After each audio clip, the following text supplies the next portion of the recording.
Opo, Panginoon. Susunod ako sa'yo. Ano man ang mangyari, susunod ako.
hamon ng krus na gawa po ng ating butihing Pastor June Castro.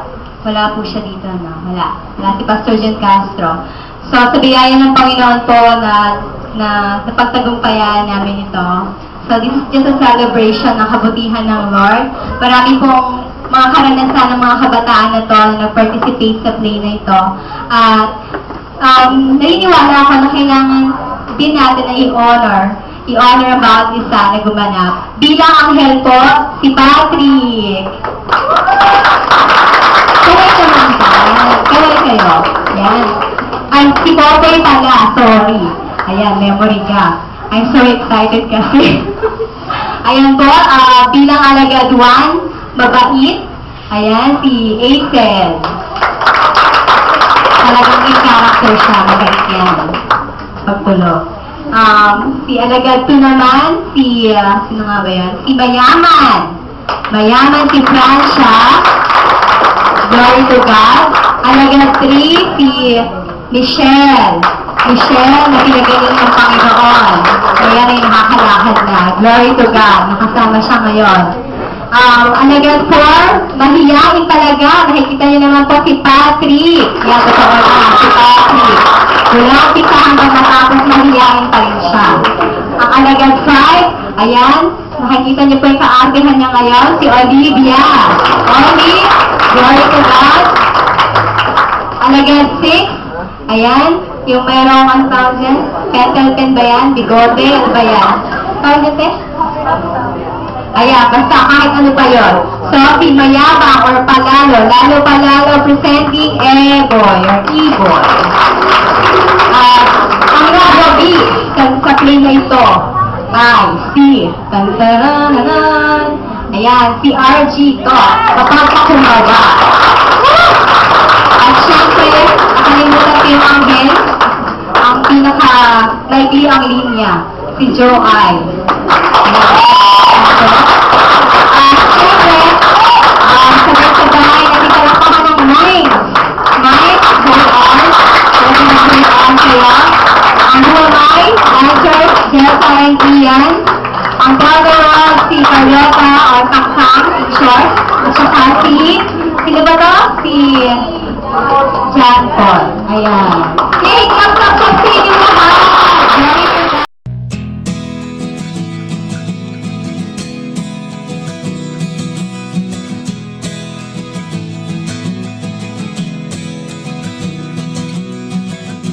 Am I at the point of no improvement? What of the death I still dwell in? I try to excel, but I feel no movement. Can I be free of this unreleasable sin? Never underestimate my Jesus. You're telling me that there's no hope.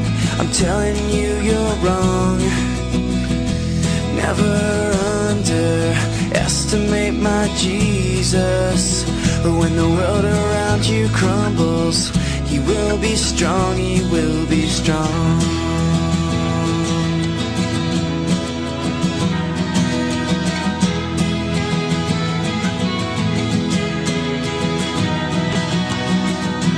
Throw in my hands all the impossibilities.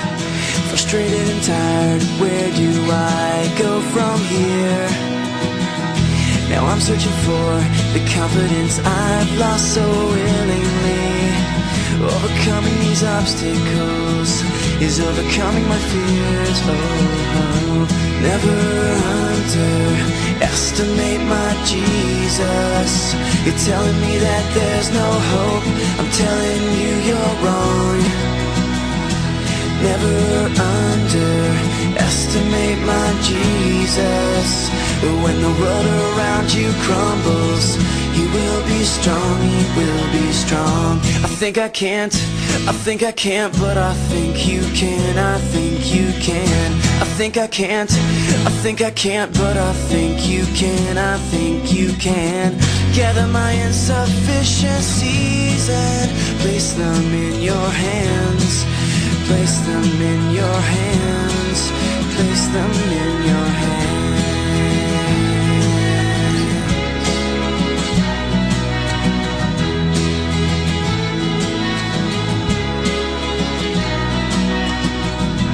Never underestimate my Jesus. You're telling me that there's no hope. I'm telling you you're wrong. Never underestimate my Jesus. But when the world around you crumbles, He will be strong. Never underestimate my Jesus. You're telling me that there's no hope. I'm telling you you're wrong. Never underestimate my Jesus. But when the world around you crumbles, He will be strong, He will be strong.